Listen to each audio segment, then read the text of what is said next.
Good afternoon. This is a demonstration of remote applications in conjunction with the future of classrooms and how you could have board meetings. So for the purpose of this example, let's pretend that this is a classroom assignment that's going on here. And so you have a group of students working at this table trying to get their preliminary diagram done together while they're just networking. Now, what you can see up here is that I'm sharing the screen from this iPad over here. So this is an iOS device. And what I'm going to be showing during this demonstration is that you can run applications that are designed for PCs on any device. It doesn't matter if it's OS X, it doesn't matter if it's a PC, and it doesn't matter if it's a mobile device, in this case iOS. So in this case, let's say the professor here is walking around with the group of students that are having problems, and he comes upon this student and the student is having an issue. Well, if he wants to, he can show you the assignment right here. In this case, what we're going to do is we'll actually fire up some of our apps. So what I've plugged into is what's called RemoteApp. RemoteApp is the ability to publish an application from a server. So in this case, if you look very carefully, you'll see that we have the AutoCAD Suite, MATLAB, Firefox, even SAS up here. So we have a variety of applications to show graphical rendering, processor-intensive applications, as well as memory usage.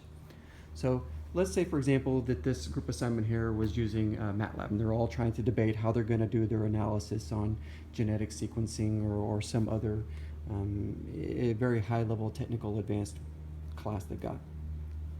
So essentially what I'm running here is the application, and you can see it starts up very quickly, is a PC application running inside an iOS device. But this application is actually running inside a window.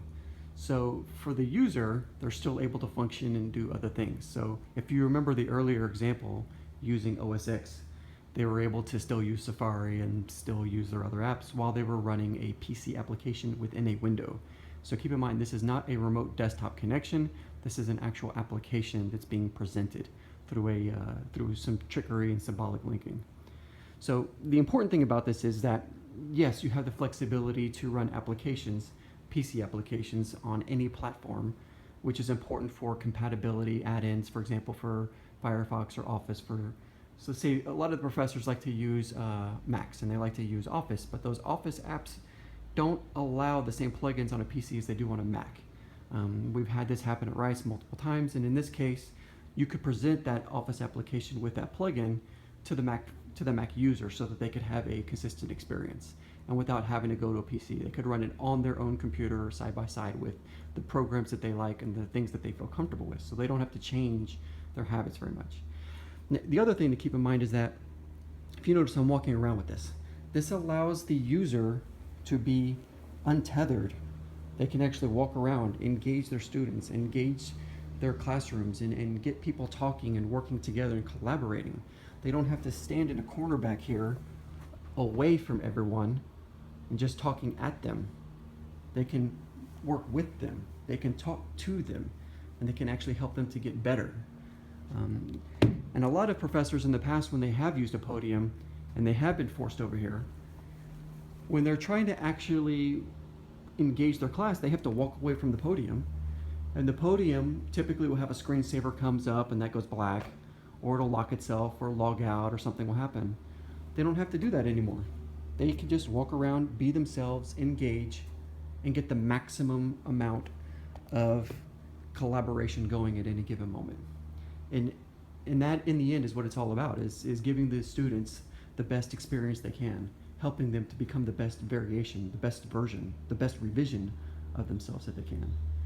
And so, to summarize, we have the ability now to publish PC applications for a consistent user experience across any platform, whether it's bring your own device, whether it's a PC, or whether it's a Mac.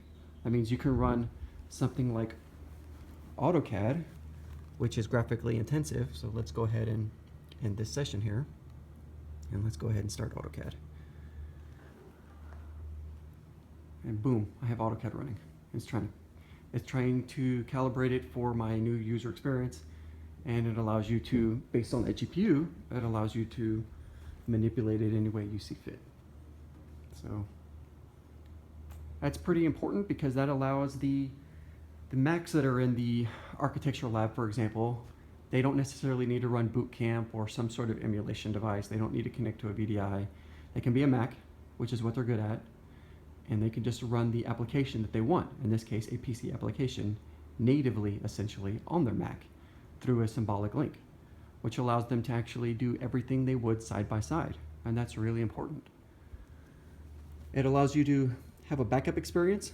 So let's say the PC were to go out in a classroom, the Mac could take over the PC duties. If the Mac went out, obviously the PC is still there available. It doesn't need to present some of these applications. But there's also another point I'd like to show about this. During the course of a semester when we're actually imaging, these applications here, like AutoCAD, will take between 3 and 4 hours to install on a single computer. SAS takes about an hour for comparison. And obviously Firefox takes less than 5 minutes. But 3 to 4 hours on a computer is quite a bit of time. Now, factor that out with hundreds and hundreds of machines that are being imaged at the beginning of a semester. That's a lot of inefficiencies. You're using up the network, you're using up storage, and you're using up the classrooms. If this application is presented to that machine, it only needs to be installed one time on that server and then represented out.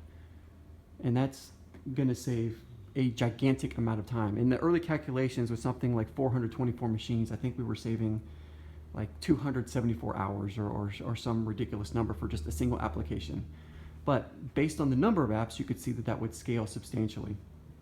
And that would be very beneficial. And that also means that if a classroom has downtime, like half this classroom is gone and being rebuilt, there's no computer in here at all, you're not waiting for the classroom to be renovated and under maintenance, because the application is already ready on a server. As soon as that classroom is done, that program will instantly be available. Or if that classroom is being renovated, the professor could still have their own device here, and they could still do all of their teaching untethered while they walk around. So this is just an early demonstration, but this is what we have available today. Obviously, we need to do some more negotiating and checking on some things, including licensing agreements and faculty uses and some application metering data, which we already have, using comparisons between Semantic and Tableau. But this at least gives you an idea of what you can do. So until next time, to be continued.